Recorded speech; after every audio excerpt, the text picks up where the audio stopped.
I don't know about you, but I'm having a strange morning. I've had a strange week, for that matter. I just want to tell you a story. On Wednesday morning, when I got up, I live in a very, and I'll mention that it's an extremely old house. And so the main bathroom is off the kitchen, and the kitchen is the size of some people's walk-in closet. So you know the bathroom is not huge, but it's large enough where there's a tub shower. I just wanted to tell you that part anyway. But what happened was that in my multitasking elder years, I know none of you know this and go through it, but I turned on the water in the bathroom, and something was warming up on the stove.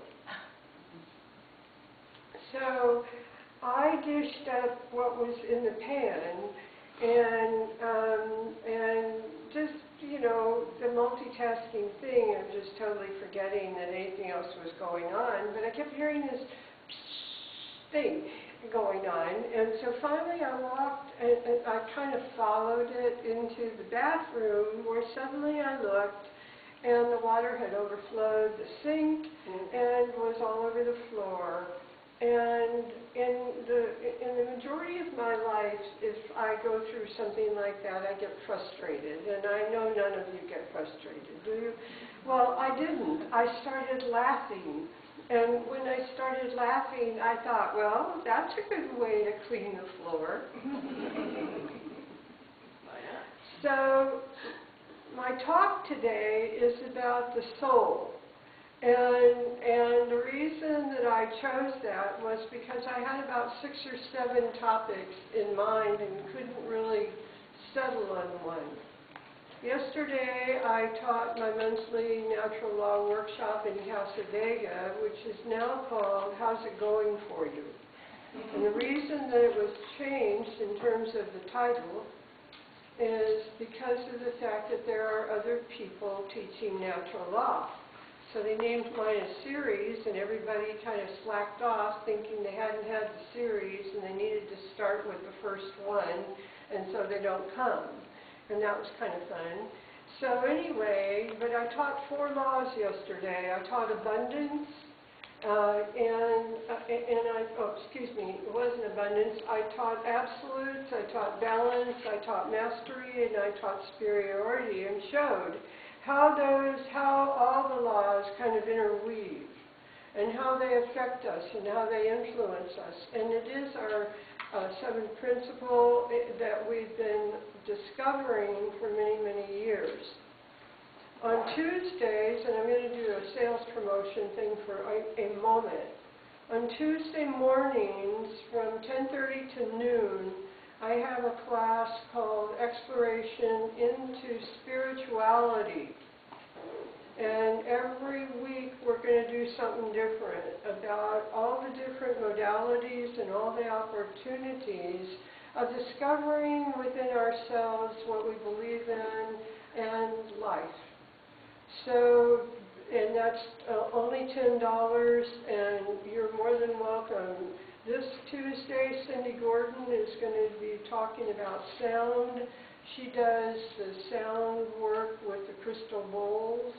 And she's going to be talking about that for the first 20 minutes or so, and then I'll take up the rest of the talk. And we like to engage, and we are small, very small still, and you're more than welcome to come. The following week, Lori Carter's going to be talking about the animal divination cards. She does a really nice explanation of them, and that'll be the first 20 minutes or so, and then we'll do something from there. So just so you know, the type of group is I want to expand what people are exposed to and expand their opportunity to come to our community as well. So in talking about the soul of you has 2 emotions, and those 2 emotions are joy and boredom. Your soul wants to create, and it wants to create joyfully, it wants to create impeccably, and quickly. And so if you ever notice in your life when you start to get bored or you start to feel ho-hum or life just seems to be sort of not exciting, is that there are often circumstances or situations that are created in our lives that kind of take our attention. It doesn't mean that there's punishment, because to me the infinite doesn't punish. To me, the universe doesn't punish. So whenever we go through challenges or issues or situations, it's not because of the fact that we did anything, quote, wrong. In talking about absolutes yesterday, it's an interesting thing because a lot of people have a concept of right and wrong. Your right might not be the one that I agree with. So it has a lot to do with opinions, not necessarily truth. The only real absolute is you're going to breathe because you're all here, so you're breathing, I hope. And we're all going to pass this plane of existence at some point. And those are the only two absolutes about life and about the soul. When you have opportunity to create, and it doesn't have to be it didn't have to be the book you wrote, or it didn't have to be a major creation that you can necessarily look at as an accomplishment, but it can be anything that you do, anything. So when I recognized that the floor in the bathroom was now cleaner than it was on Tuesday night, just saying, Wednesday morning it had opportunities. So now I'm throwing towels down on it to sap up the water and throwing them in the bathtub because they're now weighing a ton. And so then it's an important thing to know that my washing machine is outside in the back, and so it wasn't like an easy load of wet towels to take somewhere. So I was laughing about the whole thing. Years ago, it would have frustrated me. I would have probably been tense and irritable. We have a lot going on in life at this time, and trying to bring balance to our lives balance is a stabilization, and balance is often having that certainty that is the absolute and having it backed up so that we can now say it's true.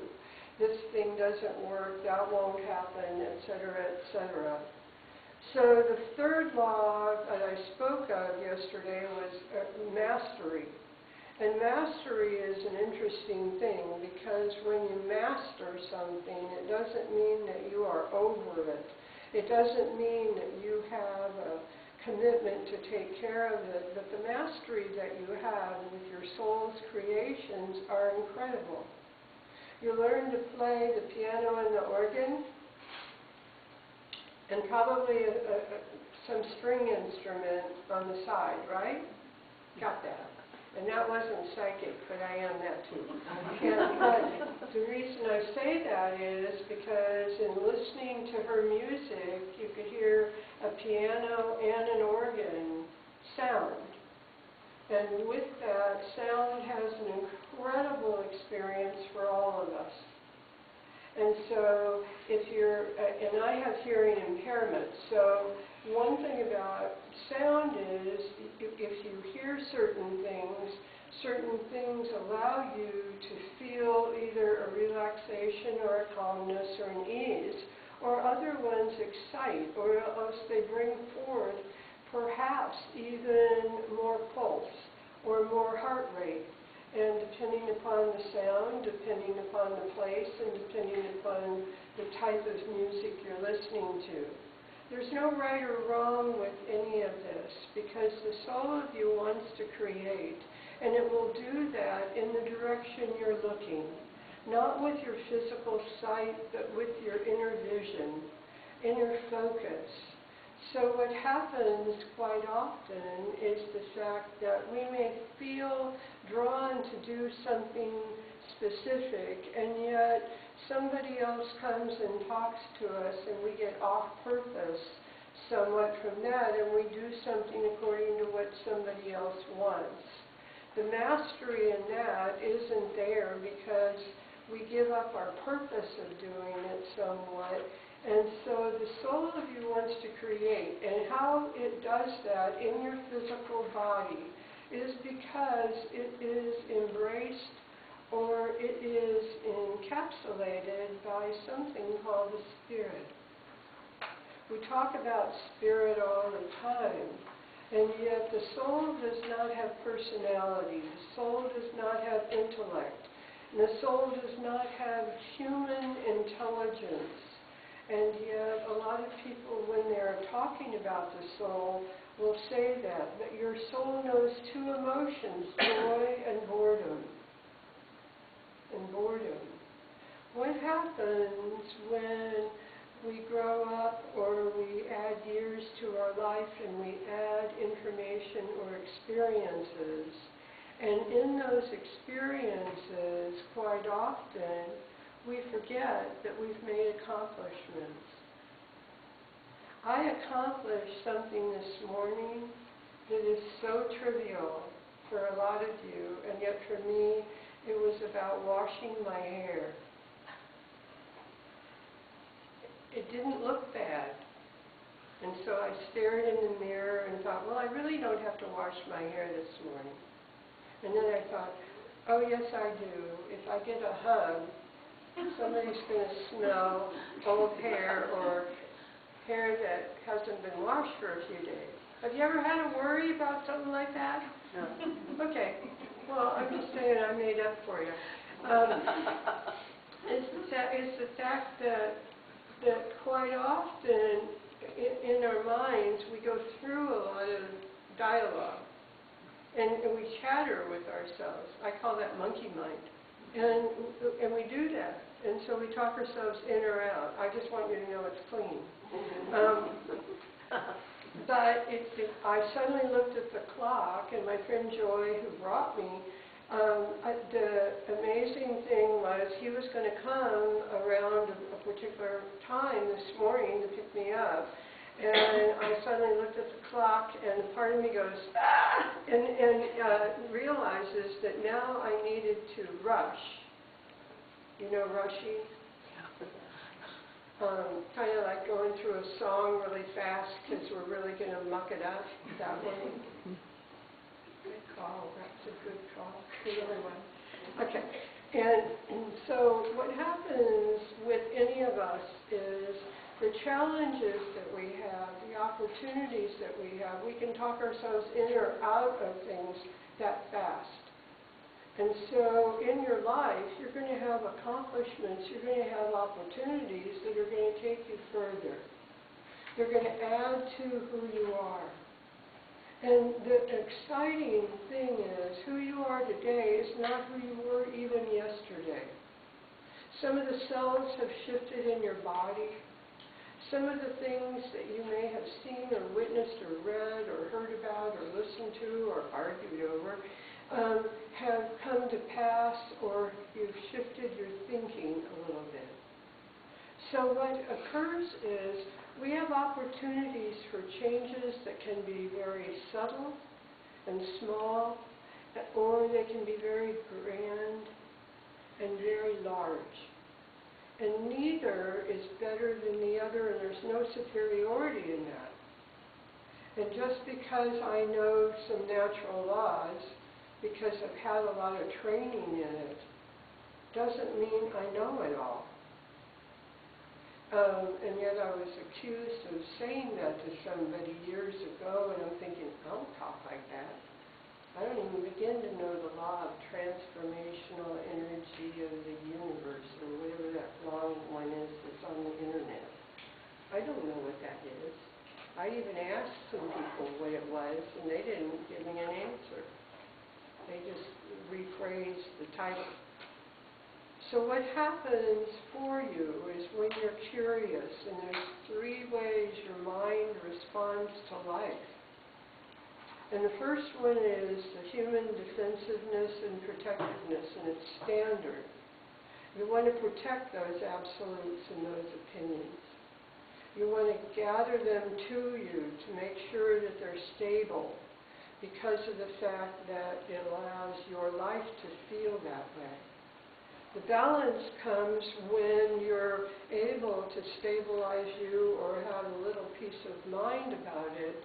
And so then it can move right into the mastery that you're gaining, because now you're understanding how to do a particular task or how to develop a particular project or how to think about a particular teaching. There's a gamut, there's a huge array of opportunity for discovery. And discovery is a third way that the mind can respond to things, and that's exploration and discovery. Whenever I come and visit here, Rosie and I go back and forth about whatever my talk is going to be called, because she's been extremely creative with it over the years, and put words that hopefully help people understand what they might be listening to. And it doesn't mean that I have a topic, it just means there's a cooperative place because of the fact that I explore and discover what she created, and she's exploring and discovering what I'm creating. And we're doing that at the same time. You do that thousands of times in your life. And the amazing part is the soul of you, when you do one of those accomplishments and you have one of those moments and you feel that excitement, the soul of you then goes, hey, that's me. And you feel it, even if it's momentary, even if it's fleeting, and even if the rest of the room doesn't have a clue what you're excited about. And yet, it does that, and when the soul does that, it's really stating, I'm happy. I'm happy. And happy comes because nothing's perfect. So, being here today, all of you are here because there's something in life you want to gain. There's something in life that you want to pursue. There's something that you understand that in your existence you're going to have opportunities, and in those opportunities you want to become even more and better at who you are. You're the person that gets to discover the better you. You're the person that gets to say, wow, this is really great.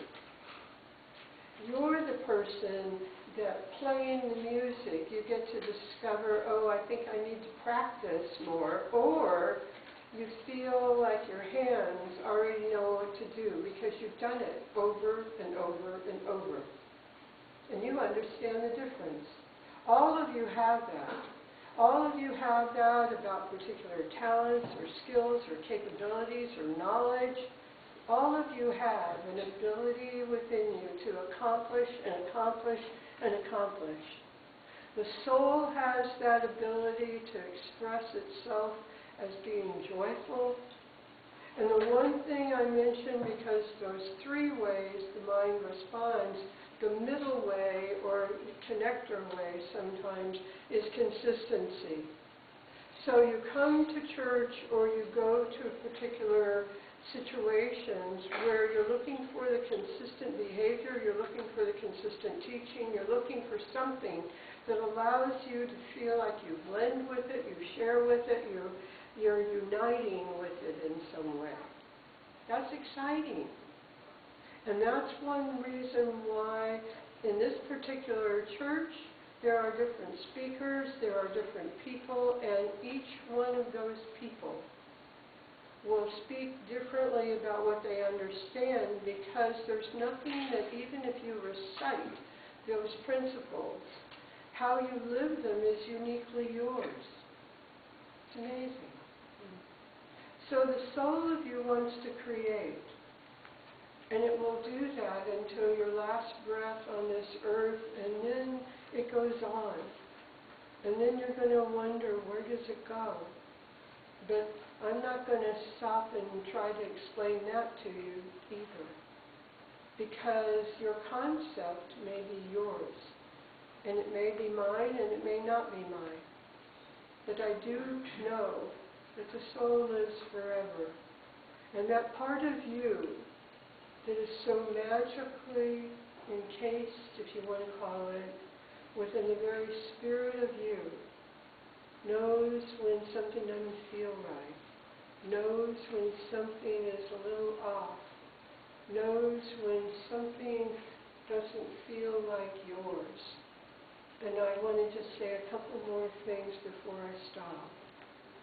We are at a time on our earth, we are at a time in our country, we are at a time in our communities where we're seeing differences, we're seeing changes, we're seeing attitudes, we're seeing hatred. We're experiencing a lot of different emotions, or we're observing them. Whatever it is that you do, keep doing it, because here it is a truth. When you can allow the truth of you to lead you forward, when you can allow the truth of you to not be because you have to convince the world that it's wrong, but that you can allow the fact that other people might have a difference of opinion, and that might be very different from you. But you don't have to change their mind unless that is something that you feel very drawn to do. And that's going to be in here too. The spirit of you is attached, and the spirit of you connects. And the wonderful thing is all those intuitive mediumistic capabilities that all of you have experienced, studied, or looked to with fascination. The first one that attaches to that little baby is sensing. So you have this ability to sense life and sense your truth. And I would encourage you at this time that you allow you to feel that more and more so that you live it. So you don't feel like you have to change the world, but you can stand for what you think is truth. Last Tuesday, a man in the class, we were talking about some things, and he started to bring up a political party, and I said, you know, I'm not here to talk politics, I'm here to talk spirituality. But what I will tell you is, there's wonderful people who might believe differently, but it's not about right and wrong. To me, it's about humanity. And that's that feeling of do unto others.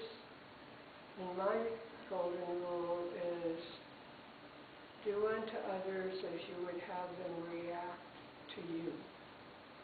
And just know that being here today is pretty special. It is for me, and it's very special having all of you here, and I thank you.